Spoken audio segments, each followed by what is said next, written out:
Le cinéma français est actuellement en deuil. Après le décès d'Alain Delon, on apprenait dans la nuit du jeudi 3 au vendredi 4 octobre 2024 la mort de Michel Blanc, qui a rejoint l'autre monde à l'âge de 72 ans. Une disparition soudaine qui a choqué ses proches et ses fans, d'autant plus que le comédien ne souffrait d'aucune maladie.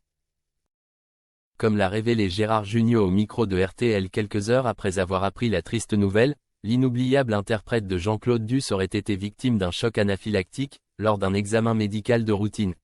Après avoir fait un malaise cardiaque, Michel Blanc a rendu son dernier souffle, malgré plusieurs tentatives vaines de réanimation. Pourtant, Dominique Lavanant, qui incarnait Christiane dans Les Bronzés, a indiqué que Michel Blanc était hypocondriaque et effectuait régulièrement des bilans de santé, à l'instar de Michel Drucker. Malheureusement, la mort, qui lui faisait tellement peur, ne prévient pas.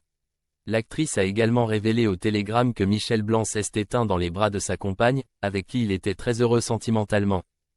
Depuis plus de 15 ans, Michel Blanc partageait la vie de Ramatoulaye Diop, une styliste sénégalaise dont il semblait très épris, à en croire ses propos à son sujet au cours de diverses interviews.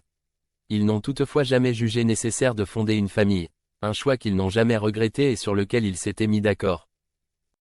Ça ne s'est jamais présenté dans ma vie, même si avec ma compagne depuis 14 ans, je me suis dit oui peut-être mais je me suis décidé trop tard, avait-il déclaré dans les colonnes de Ciné Télé Revue. Et d'ajouter qu'il ne s'estimait pas capable d'élever un enfant.